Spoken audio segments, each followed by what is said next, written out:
Well, now that the episodes are on Spotify in video format, someone at LaCroix saw me crushing all these cans of sparkling water on our episodes and reached out about being a sponsor of the podcast. How cool is that? That's hilarious. What did you say? I'm just kidding. That never actually happened. But I totally had you, though. You did. Well, then Iron Flask needs to come to me and sponsor it as well. Well, yeah, we would never take money for advertising on this podcast, but I gotta say, when my mouth gets dry on these episodes, I do love a cool, refreshing can of LaCroix Black Raspberry. We're practicing our radio voices. Can I get the icon in cornflower blue?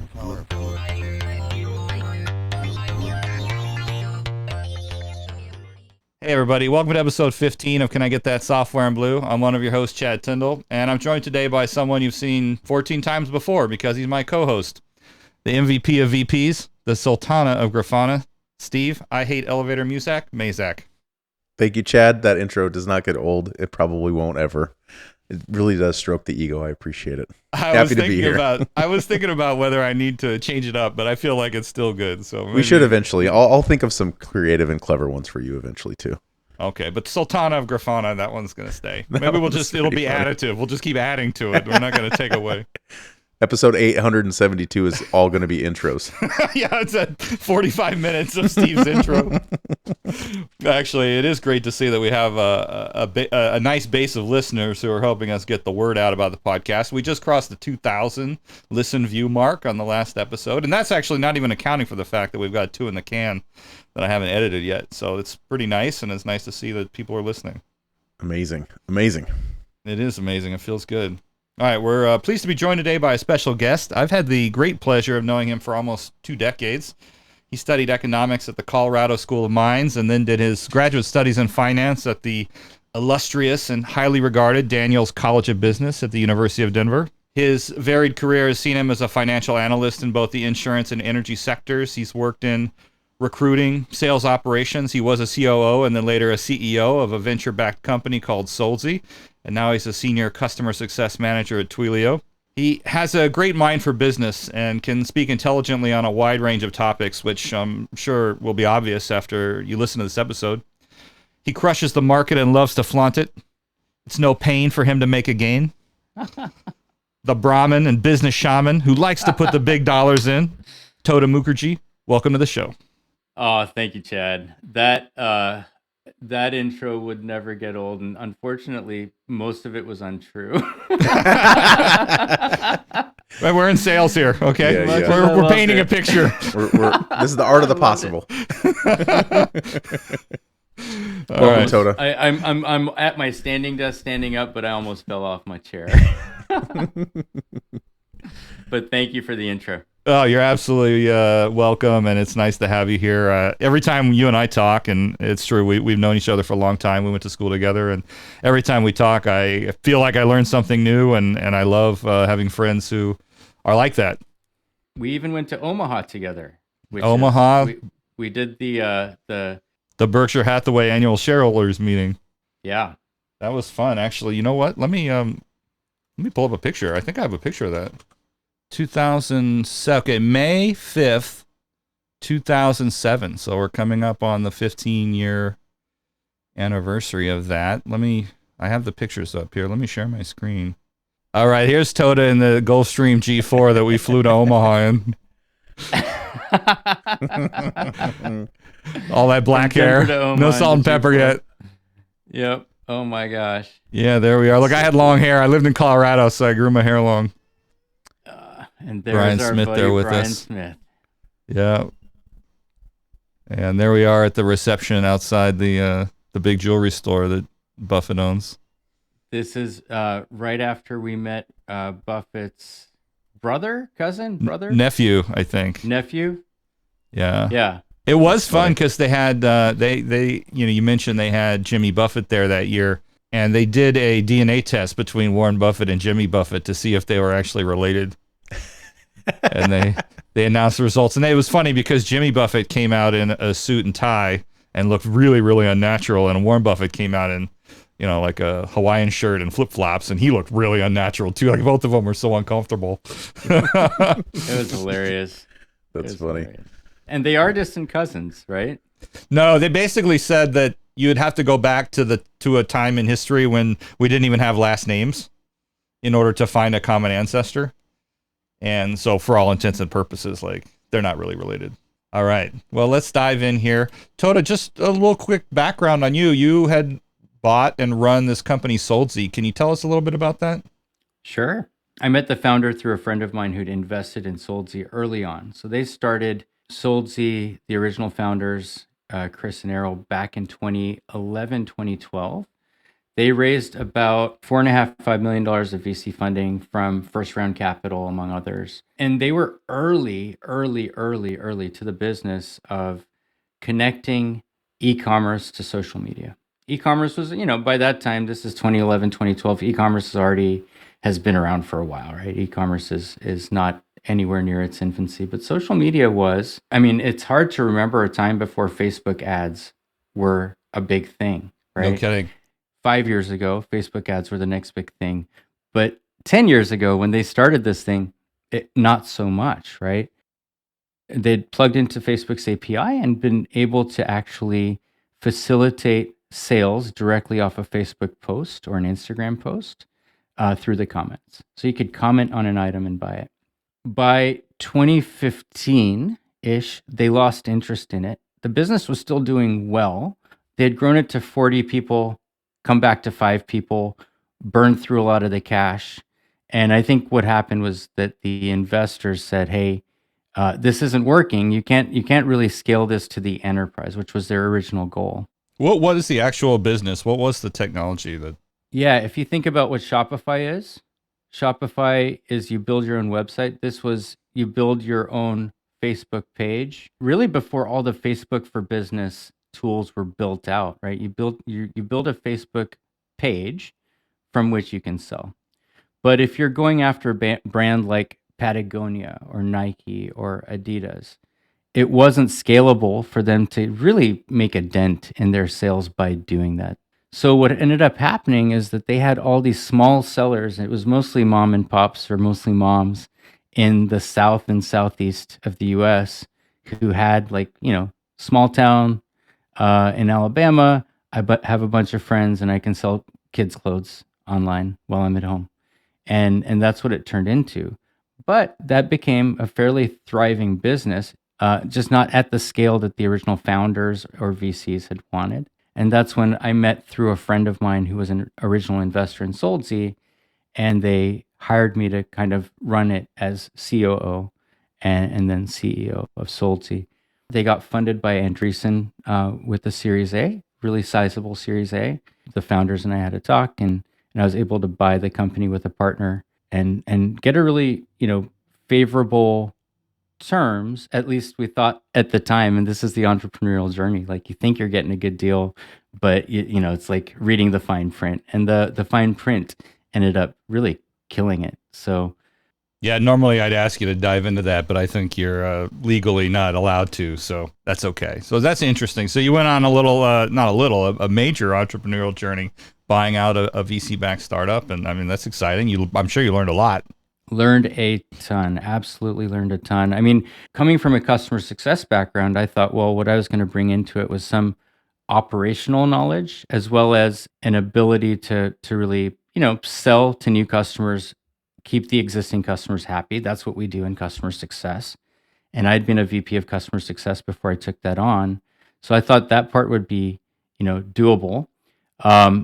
What I didn't understand is that I'd have to really dive into product as a CEO. And that, how could I have been so naive now looking back? Like CEO that didn't, there's like, oh, I can get someone else to run product for me.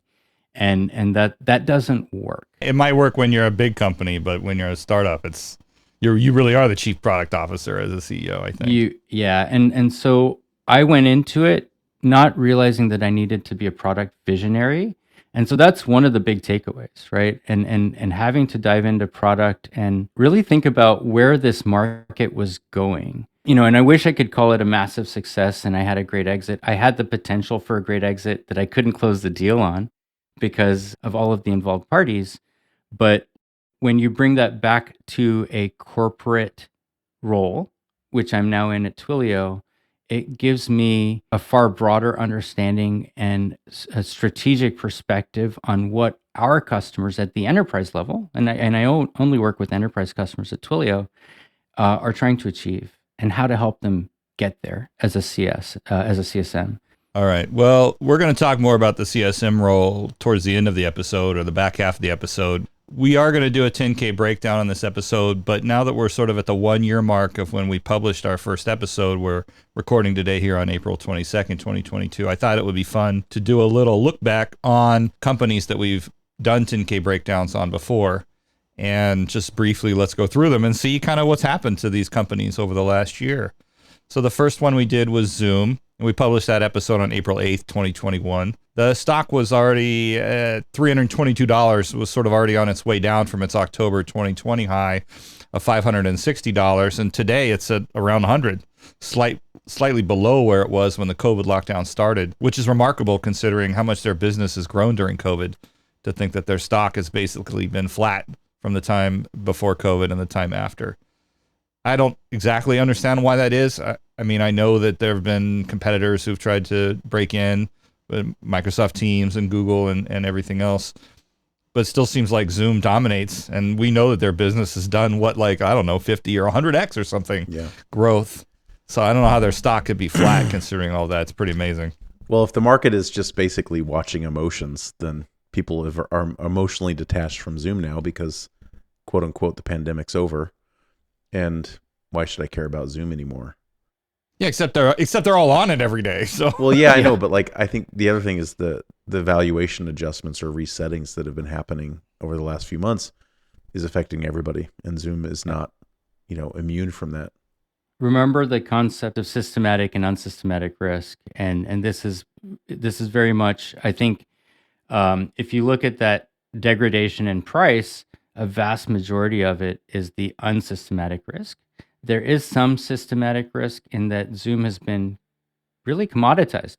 As much as it's proliferated during the pandemic, it's also become a commodity.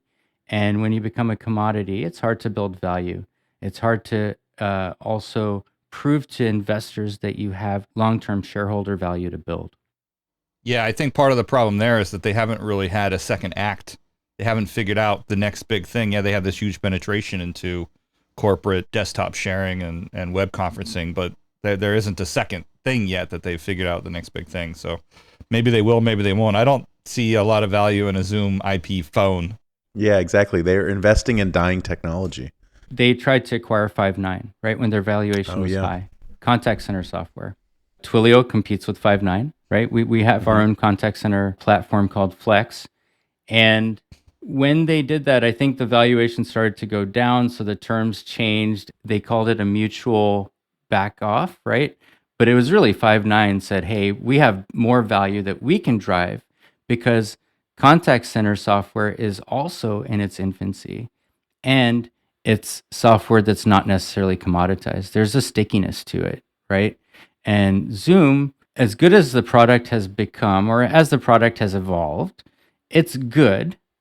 But there are other products. Twilio has its own product, right? Microsoft Teams, Amazon has its own product, Google has, its own product. So there's so many competing products. Slack has its own product. It's like, which of these are going to embed into your daily workflow? But the contact center stuff is actual software that is needed, that has a huge value add. I know Zoom, Eric Yuan has talked about going into contact center space by building their own stuff to compete with Five9 that they tried to acquire and failed. Yeah, I think it's easier to switch away from Zoom than it is to switch away from some sort of enterprise ERP, customer management software, CRM. The next stock that we looked at was DraftKings. Oh man, bad memories on this one. That was on April 21st, 2021. I actually had bought this stock. The stock was at $57. Today it's sitting at less than 14, 75% drop. Again, remarkable considering that since we did this episode, online sports betting was legalized in New York. Yes. So I would have thought that their revenue would shoot way up, their valuation would go up, but doesn't matter. Yeah, I know. I don't really understand what's going on there. This is my simple mind and not understanding finance, but like, because of all the legalization of gambling, it's a very easy conclusion to draw that DraftKings would, ride that wave. Yeah, they didn't. Yeah. They didn't. Next up was Snowflake, which we did a breakdown with Brad in May of 2021. The stock was about $220. It peaked 6 months ago at 400. You can see the peak right here, and now it's back down to 175. It went up big, and now it's kind of back down. After that, we looked at Coinbase. They had just IPO'd, so they didn't even have a 10K yet. We were looking at their S1 with Kunal. They IPO'd around 300, and now they're sitting at 132, 54%, 55% decrease. So they're not doing great. Your boss, Steve Douglas Hanna, joined us in June to talk about Salesforce. When the stock was sitting about $250, it's dropped 25%, along with the rest of the market. So that's not too surprising there. Peloton, we looked at in August, one of the COVID darling stocks that shot up just like Zoom did, and it peaked around $125. Now it's under 20. Okay, like an 80% decrease. Look at that, just cliff. Yep. Amazing. Crazy. You would have thought COVID would have done amazing things for their business, but yeah, and I'm sure it has. I'm sure they have a lot more daily active users than they did before, but here we are. Well, yeah, it's a household name now, and the instructors are becoming celebrities in a way. So yeah, definitely influencers. Yep. My wife's on her Peloton every day. A lot of people are. Yeah. Yep. Yeah. I talked to a lot of people who they're still doing work from home. They're still doing the Peloton like in the middle of the day. And, I don't know what they're going to do as a company. Obviously, they've changed CEOs and all kinds of changes they're trying to make to bring it back, get into new markets, yoga and other kinds of fitness. So I don't know, maybe it'll work. They do have that subscription revenue. So even if they're not selling new bikes, they've got that ongoing SaaS revenue.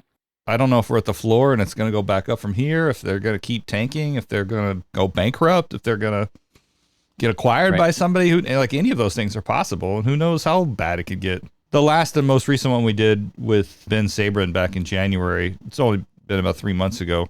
I think ZoomInfo, his company, I think it mostly had taken its beating by the time we looked at it. So it's kind of sitting about where it is. And where it looks next year, we'll see if it falls any further. But anyway, that's some fun companies that we looked at. And we really like to do this little segment here on this show. Hopefully it gives people a little background into the company and how to think about stocks. And obviously we haven't been right on any of these if you were looking for long-term gains. So I don't know if listen to us. I don't know if it's advice. Right or wrong, because I don't know if we were recommending people go buy it or sell it or whatever, but like, it is fascinating to see this in retrospect now, like all these companies that were just hot, and now maybe not so much. Well, we're going to do another one today. Today we're going to be talking about Toll Brothers, the 8th largest U.S. residential construction company with about $8.4 billion in 2021 revenue. And just to give you an idea of the scope of this industry, the number one company in the space, D.R. Horton, had $28 billion in revenue, so a little more than 3x what Toll Brothers is. So they're very large, but they are focused on the middle and higher ends of the market, what they call upscale luxury and affordable luxury home buyers. So these are affluent first-time buyers, move-up home buyers who've owned before and are looking for a bigger, nicer house, and then empty nesters. Again, people who maybe have a little bit more money to spend on a nice house because their kids have moved out. And that's the company we're going to be talking about today. I think, Steve, you actually own a Toll Brothers house, right? Yeah, so this one might seem random for folks, but it's very personal for me because I did buy a Toll Brothers home when I moved to Arizona. And this was after the Elastic IPO. So, the whole reason I was excited about the Elastic IPO for many other reasons was I wanted to buy this house for Jennifer and I. And it was like, this is going to be our retirement home. The experience was very interesting. I'll say, like, there's a lot of good and a lot of bad. But reading their annual report was fascinating to me because they do highlight some of the reasons why I had a bad experience or I'm having a bad experience with them in their risks section, which is why they list it. But I do think there's potentially an existential crisis here, and I'm no expert, but some of the things they listed in their risk section we should talk about. I've had an experience with this company. I learned a lot through it, not just about Toll Brothers, but about myself and how the home building process works and a lot of thinking about incentives and how to get people to do the things that I need them to do to make sure the house is done. What's the problem that you're having with them? Well, so I'll kind of walk people through the buying experience, which I think they do a really good job on. When you buy a Toll Brothers home, they have model homes in the neighborhoods that they build. So they'll buy a big plot of land and they'll plan a community. And then they'll put a few model homes, and then they'll have a few more custom plans that you can build if you want to. And they're actually very, I think, technology forward. When I went into the office down here in Phoenix, they had a Surface, Microsoft Surface like device where you could, touch and feel and zoom around and look at all the plans. And then they have, once you decide to buy, they have this thing called the design studio where you go in and you basically pick out everything for the house, the floors, the cabinets, the handles for the dishwasher, the drawers, the appliances, paint, wall textures, you name it. The cabinetry behind me, the countertop, even the plugs, we all had to pick out which plugs do you want and which countertops do you want. There's so many customizations There's when you so renovate many. It's or like, build a house. Yeah, exhaustion by decision making.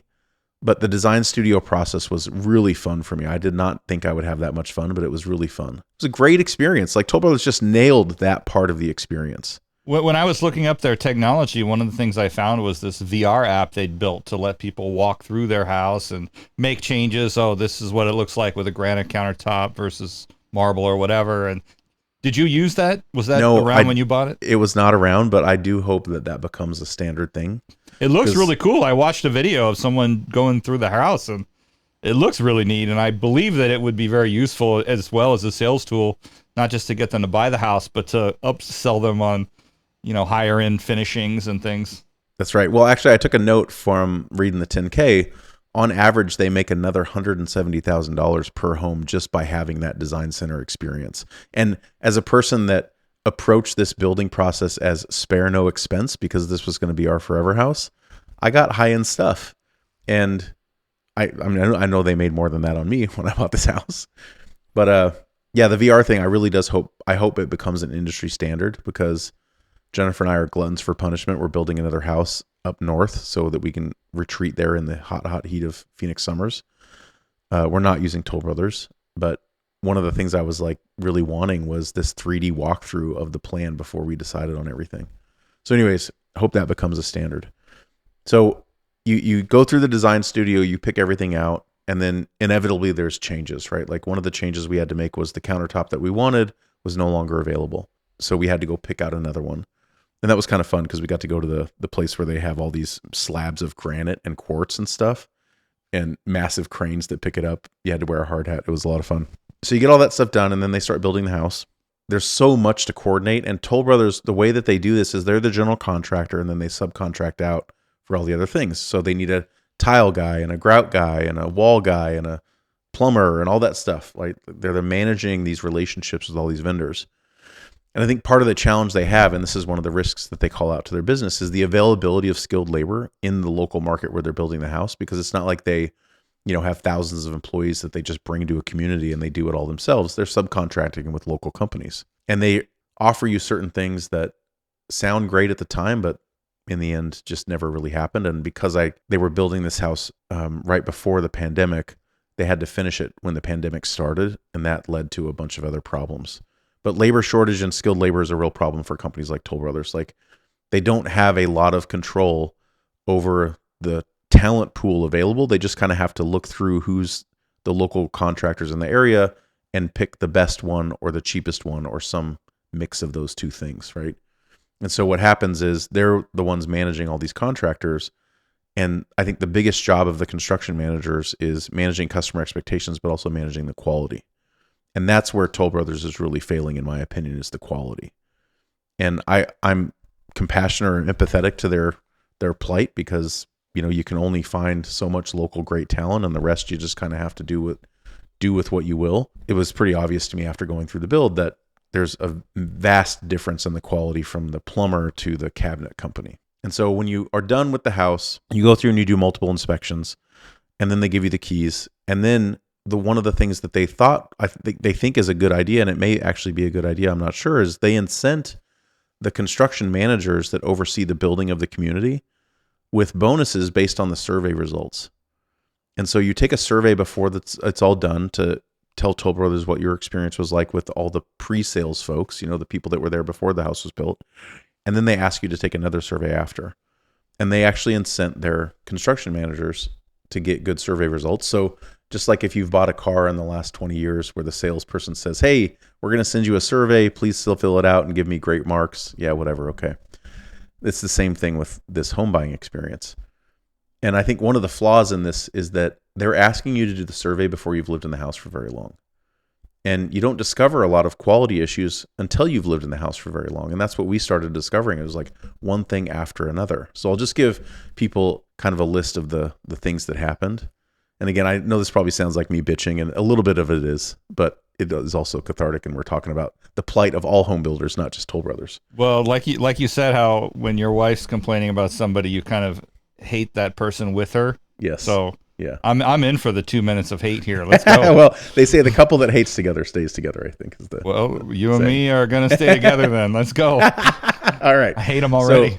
So the first thing that happened was the quality of the plumbing was not up to par. So we have a pool house on the property because we have a pool and people need a place to go to the bathroom because you're not allowed to pee in my pool. I was out here one night. It was on Mother's Day, if I'm not mistaken. And we were watching a movie. We got finished swimming, went to the house to watch a movie, came back out to close everything up. And when I walked into the pool house, there was 1.5 inches of water on the ground. And this is tile with grout and, wood baseboard and all that stuff. And what happened was the toilet was overflowing. So I was very confused what was happening.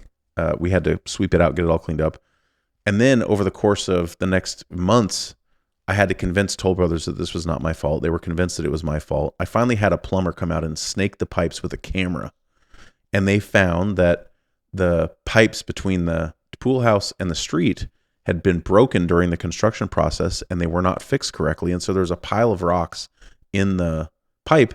And so all the toilet paper that had been used was piling up, and eventually it just said, I can't do this anymore. And it backed up into the pool house. So that was a long, long process, but eventually I was kind of vindicated because they agreed to fix it. So mold remediation, all that stuff had to happen. Got that fixed. My neighbor's pool cracked and emptied over the course of 2 months, and his water bill went from $30 a month to $800 a month. And he's one of 3 people whose pool's cracked. It's just like problem after problem after problem. They get these survey results right after the customer moves in, before any of this stuff has been discovered. That's the challenge I have with the way that Toll Brothers and other home builders think about incentivizing their construction managers is like these issues, the warranty issues do not pop up until later. The quality of the subcontractors when there's a housing boom, it's like you got to pick something and they pick speed. They did not pick quality. Let me give a couple numbers just to set the stage since, we're talking about the 10K. And then, Toad, I'm going to come to you. So I have some questions about kind of how we think about the real estate space moving forward. In 2021, they built 10,000 homes and expect to do roughly the same in 2022. They focus on the high end. So only 20% of those homes were below $500,000. Half of them were in the $500K to $1 million range. 20% were 1 million to 2 million, and then only 4% were above 2 million. So they do focus on that middle and upper range. I always thought of them as just a home builder, but I thought it was interesting that they note in the 10K how vertically integrated they are. They operate their own architectural subsidiary, engineering subsidiary. They have their own mortgage company, their own title company, land development, insurance, smart home technology, landscaping subsidiaries, and in some regions they actually operate their own lumber distribution.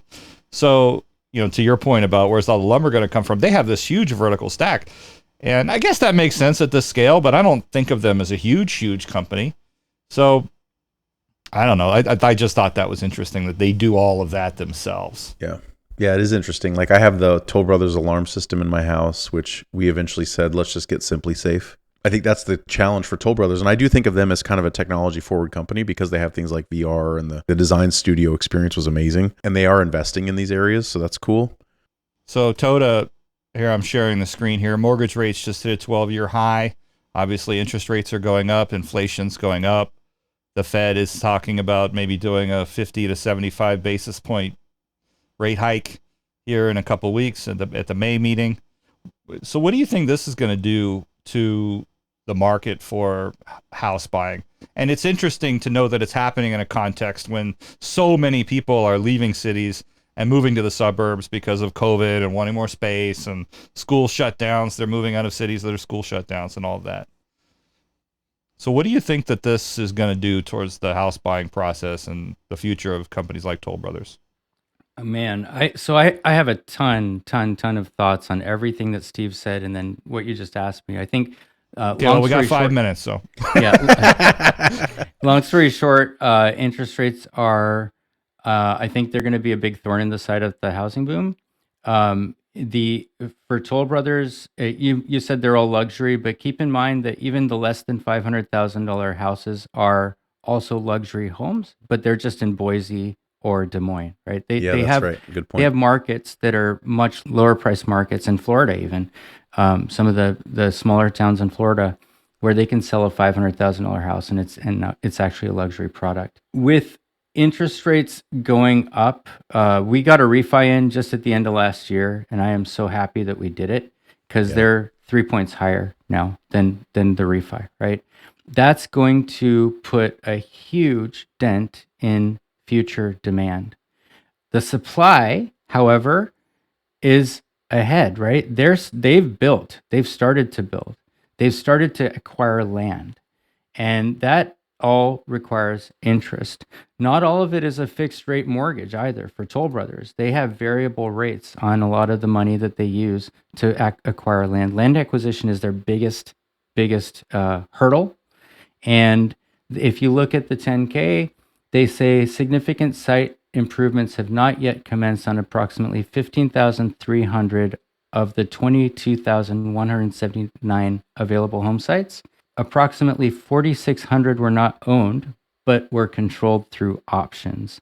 So here's the differentiator for Toll Brothers, for D.R. Horton, for I think KB, right? What they're starting to do is, from a land acquisition perspective, instead of buying the land and holding it on a balance sheet and paying interest on it, they're buying options on land. If that's a sunk cost that they're buying land with now, and the housing boom, the music stops and it ends, they can get out of those, or they can just, it's sunk cost. They lose the money on the options contract, depending on the term of those contracts. Right now, there's such an inequity between supply and demand that even with interest rates going up for the near term, it's probably not going to impact Toll Brothers.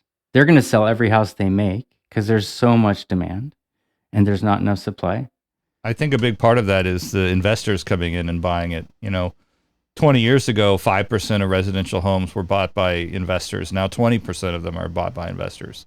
And that's only going to keep going up. I mean, some people, I follow on Reddit a lot. Some people are worried that most residential properties will be owned by investors, and then essentially everybody will be locked out of the middle class dream of home ownership and building equity, and they'll be renters for their whole life. There'll be a huge social problem. J-Cal from the All In podcast has this syndicate that he has for people who want to come in on investments with him. And I went in on this investment in a company called Joy Hub. Let me share their website here, which is essentially a data integration and analytics service for multifamily apartment operators. Now, who knows whether this company is going to do well, but it is pretty cool technology. And I think if more and more companies are going to be getting into the rental business, for example, Toll Brothers is actually starting to build multifamily buildings, apartment buildings, and hold them and operate them as rentals as opposed to just selling them.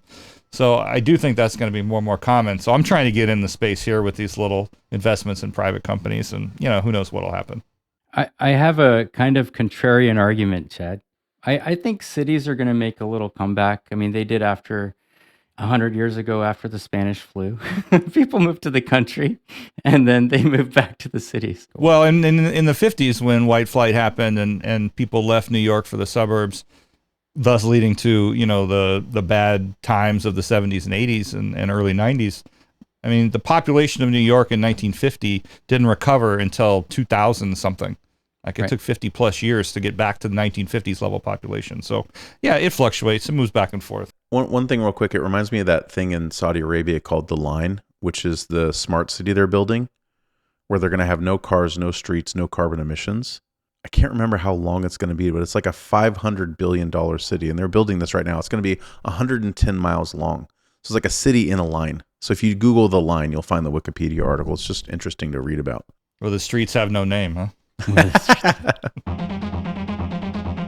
Well, I think it's a good segue into talking about customer success. And we had a couple episodes back with Ben. We had a little debate about customer success and the customer success role. Obviously, Steve had a bad experience with Toll Brothers. They don't have a customer success role. And Tota, you're in the customer success business. Why don't you tell us what a CSM does at Twilio? What are you actually responsible for, and how are you measured for success in your role? Let me actually take a typical CSM, right? Twilio is not a typical SaaS company. In a typical SaaS company, you spend a lot of your CAC on acquiring a new customer, enterprise customer, small customer, whatever, right? Every dollar of incremental revenue, I think you don't make that new customer up until the 13th month that they've been you. New customer, high acquisition cost. Existing customer, expansion opportunity, acquisition cost of an incremental dollar of revenue is 1/10 of what it is to get the incremental dollar of revenue from a brand new customer, from brand new logo. So what does customer success do in SaaS, in technology, is we're the ones who are actually responsible for making sure that the customer stays and that we are actually able to, as a company, expand. Revenue expansion from customer success is in many ways more important than revenue expansion from brand new logos and the sales team and account executives. Because it's cheaper to get that revenue. It's way cheaper. It's 1/10 as cheap to get that revenue. In a typical SaaS company, customer success is onboarding and then lifecycle management of that customer, making sure that there's utilization, meeting utilization metrics. And when a contract comes up for renewal, you're ahead of that schedule, building those relationships to make sure that there is a plan for expansion and a plan for renewal of the contract. So is your primary KPI the renewal rate? Churn. Yeah. So we talk about churn. Churn is like, what did you lose? Typically a good churn rate, you're going for negative churn, which is some slight expansion between 5 and 15%. Twilio, we're well beyond that. We're like 140% negative churn rate or net expansion rate. We're a communications company, right? So if you think of what Twilio is, it's communications infrastructure in the cloud. And it's probably at a stage of where AWS putting data in the cloud was about 10 years ago, where people really didn't fundamentally understand it. Anytime you communicate with an Uber driver or Airbnb, that communication is happening through an API that's built on Twilio, right? So every communication that happens, we take a tiny little fraction of a penny. The Silicon Valley tax. Silicon Valley tax. But if you think about that, that scales as those communications grow, but that's not a typical SaaS sale, right? It's a consumption-based sales model. If you think of every top Silicon Valley company, we work with it. If you think of top banks, we work with them. Top retail, we work with them. What our job as CS at Twilio is, it's a little different than your typical SaaS because we are really trying to figure out, okay, if they are using a SMS for OTP, right? One-time passwords. Every time you do a one-time password or get a 6-digit code, often that's coming through a Twilio service. There might be an opportunity for them to actually use email for marketing or contact center software to take those communications and actually drive some value out of them. So net expansion is one of our metrics, as it should be. There's customer satisfaction metrics, there's customer utilization metrics, and others that we track as well, which are not typical to SaaS.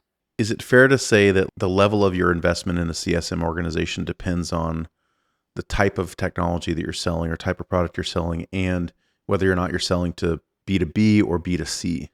Traditionally, when I think B2C, I think you can cover it with a support team. The number of renewals is very unpredictable, right? Yeah. If someone buys a purse once, when are they going to buy another purse? If someone buys Toll Brothers house once, when are they going to buy another Toll Brothers house? Never. Yeah, in this case, never. But the repeatability of that sale isn't critical to your revenue or growth. It's new customer acquisition. When your existing customer base is the vast majority of the source of your revenue expansion, you need customer success. How are you approaching the segmentation and the account mapping per CSM? Because I would imagine, at SMB level, just because there's so many of those customers, you can't possibly have a personal relationship with every one of them. How do you think about that, both in your own personal terms and also how you organize it at Twilio? Twilio has something like 300,000 customers, right? And because it's a free API that either of you or I could just pick up and, buy a phone number for basically free. And so even at the enterprise level, and we sell to developers. If you've ever heard Jeff Lawson, our CEO and co-founder, speak, he's got a book here, Ask Your Developer. You really want to build for developers. Developers are the ones who are actually building product and changing the world. The new kingmakers. They're That's right. the kingmakers, right? For our team, we only get involved with a customer when that customer is, I think it's at a certain threshold, but it's a few 100,000 in ARR. Also at Twilio, CSMs aren't comped on expansion revenue. Only the sales and the sales solutions architects are. Oh, interesting. That's kind of surprising because I consider CSMs to have an impact on renewal and upsell. Like, if you don't have a good experience after the initial sale, so to speak, then I think part of that's on the CSM, which is why I think they should get comped on that. Yeah, no, I agree. And in a traditional SaaS model that works really well. And we've tried different things here at Twilio, even before I started a year ago. And what we found works, and we're working on this, is that you have salespeople who are comped on continuous engagement and expansion with these large accounts, because there's even an enterprise company that's spending $2-3 million a year with us. There's another 5 or 10 of white space there, because we don't just sell to the CIO, we don't just sell to HR, we don't just sell to finance, we sell to everybody in the org. And so we might have a finance use case or an IT use case for $1 million, $2 million in ARR, but there are other marketing use cases that could be another 5 million of ARR at an enterprise company or more. So as a result, it's a very different CSM role.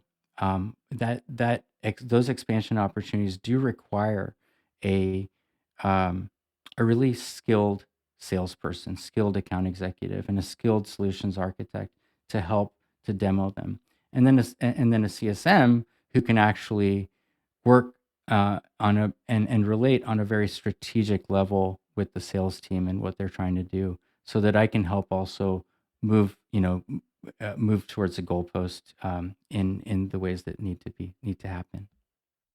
Tota, do you feel like when you think about these other supporting roles that you work with, do you feel like you're underutilized or not leveraged in the right way by SEs and sales reps?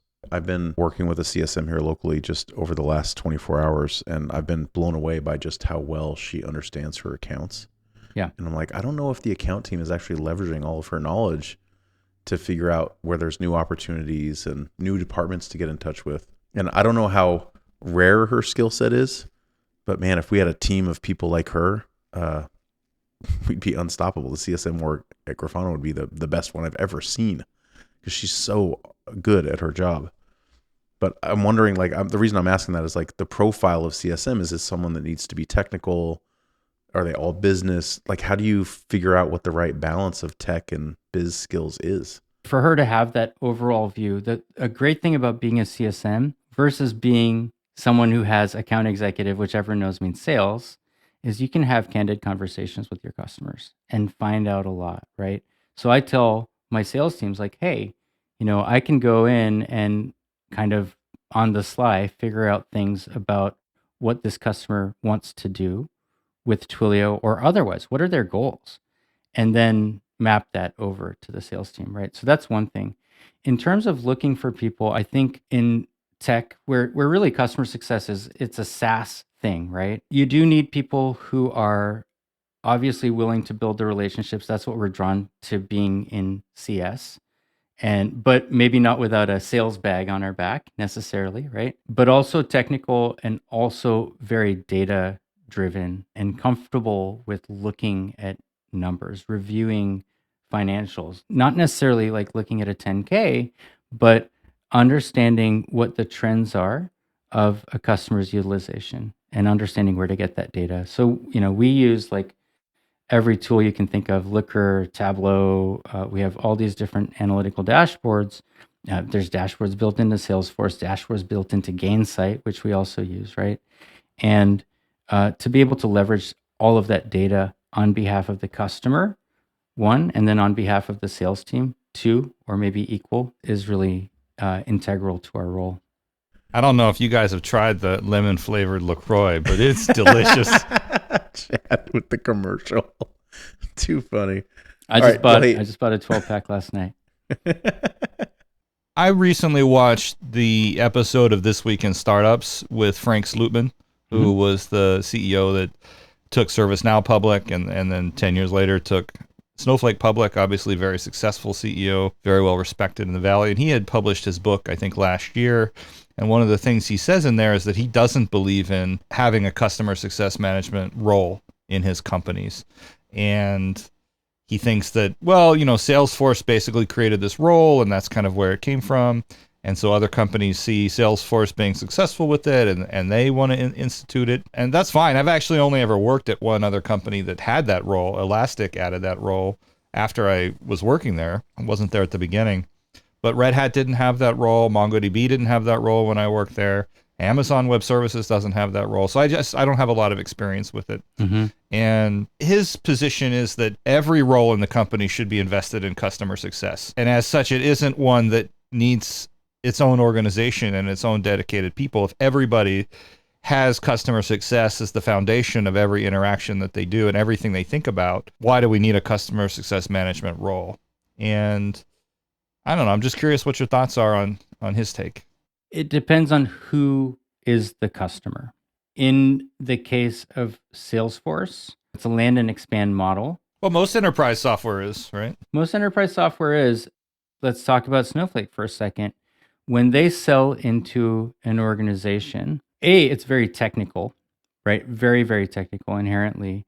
So they have your salespeople and the solutions engineers are probably engaged in expansion opportunities. My guess, right? Oh, I'm sure they are. Absolutely. Yeah. And that's similar to Twilio, right? The reason that the CSM exists at Twilio, for example, is that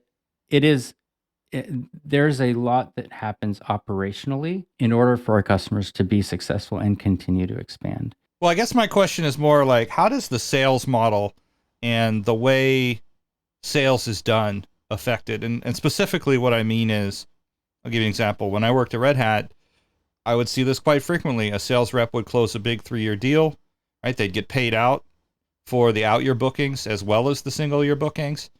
And sometimes they just wouldn't touch that account for 3 years until it was renewal time. And the customer would be like, oh, where you been? We haven't talked to you for 3 years. Right. Not a great customer experience. And in that world where you're selling subscriptions, multi-year subscriptions, I can see how a customer would get lost, right, during that time and the relationship might suffer. And so maybe a CSM role is very appropriate to sort of onboard them and keep it going and all that, where there is no sales opportunity during that period of time. But then here at a company like AWS, we're not selling multi-year subscriptions typically. Customers will commit to a certain level of spending, but then they burn it down as they actually consume it. And so the sales reps are actually comped partially on consumption. So they can't just do a big deal and walk away because they need to engage with customers, find new teams, do that expansion inside of each account, find new use cases, grow those use cases, nurture them and all of that. And so the sales teams are really engaged on a day-to-day basis, even after they get a large upfront commitment, because they have to draw it down, and that's how they get comped. Yep. So if the world is moving from these multi-year subscriptions to more of a consumption-based pricing, how's that going to affect the need for a CSM role in these companies? And what would you do differently in a consumption-based model as a CSM versus a multi-year subscription model? Yeah. And so that's a great thing. That's what I was saying earlier, like in a typical SaaS contract. So it's just like you said at Red Hat, they sign a 3-year contract And guess what?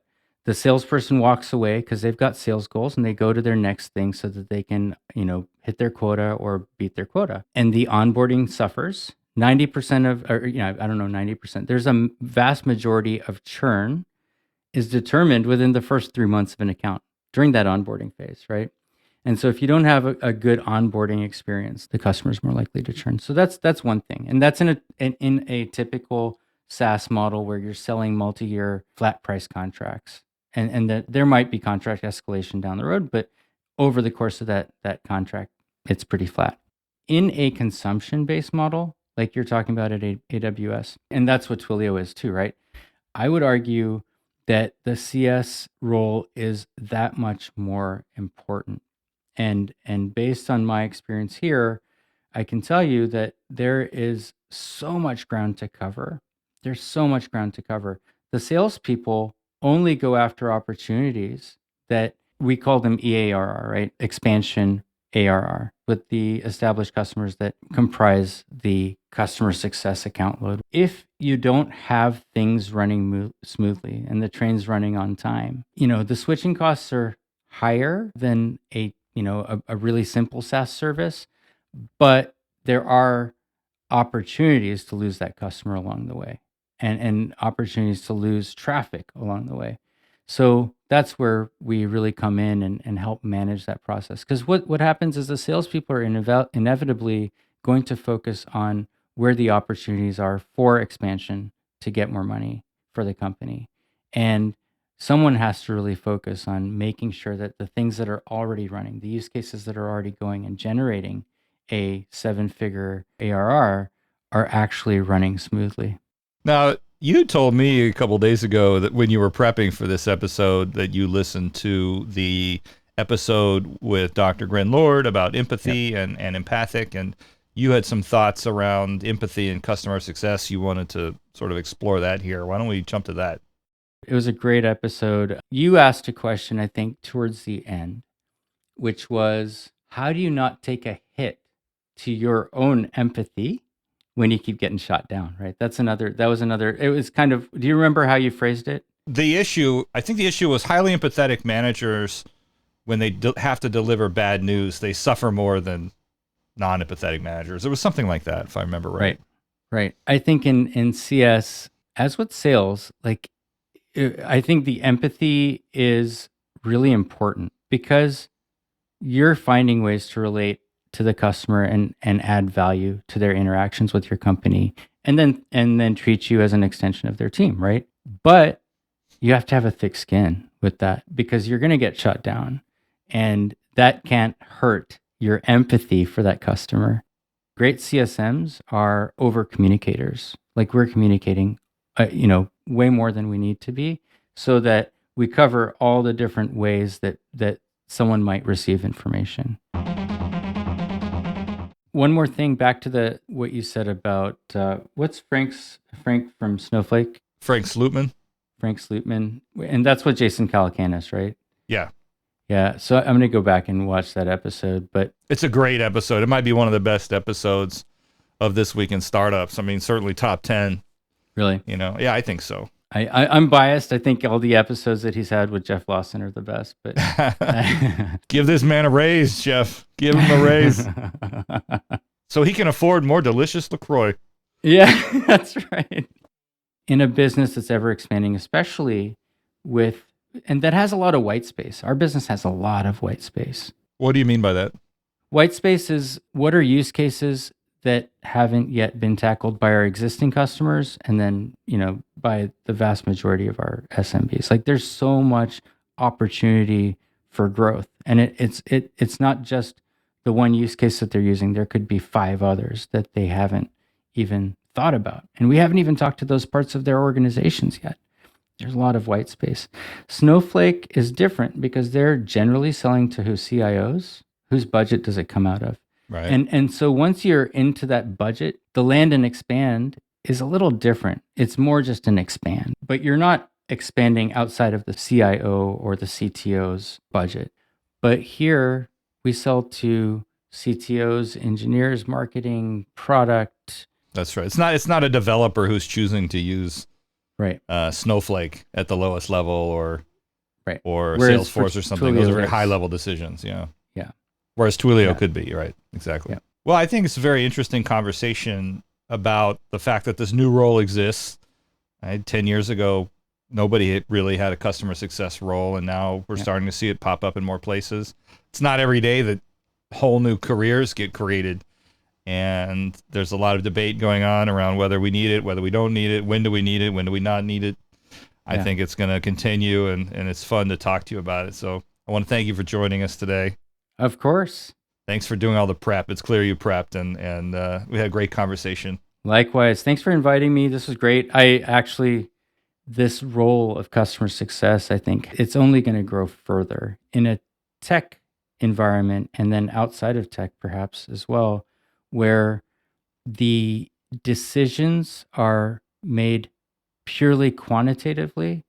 In some sense, the human touch still actually really matters. No question. And I predict that in the next few years, human contact is actually going to be a bigger driver of decisions than all of the quantitative dashboards that we might have. Yeah, we say it here all the time that people buy from people they like, especially in the enterprise space. I think that's definitely borne out to be true. And it's been hard to create those new relationships, of course, over the last 2 years. I'm on customer calls every day, and I'm always asking, hey, you guys want to meet up? I still haven't had a single customer who wants to meet in person to do the meeting. And I don't know when that's going to change. I don't know when we're going to, start to head back in the other direction. But I do miss that personal relationship that happens outside of just the transactional Zoom call to say, here's our problem. What are we doing? Yeah. Right. Let's go get food. Let's get some beers and have a relationship. Anyway, thanks for joining. That was a really great conversation. Let's wrap it up here. And I want to ask everybody who's listening, if you like this episode, just tell one person about it. You can help us get the word out by telling one person about this episode. They can go listen to Tota's brilliance, and maybe they'll listen to the back catalog as well. Help us get the word out on LinkedIn if you can. And we will see you next time. Thank you very much.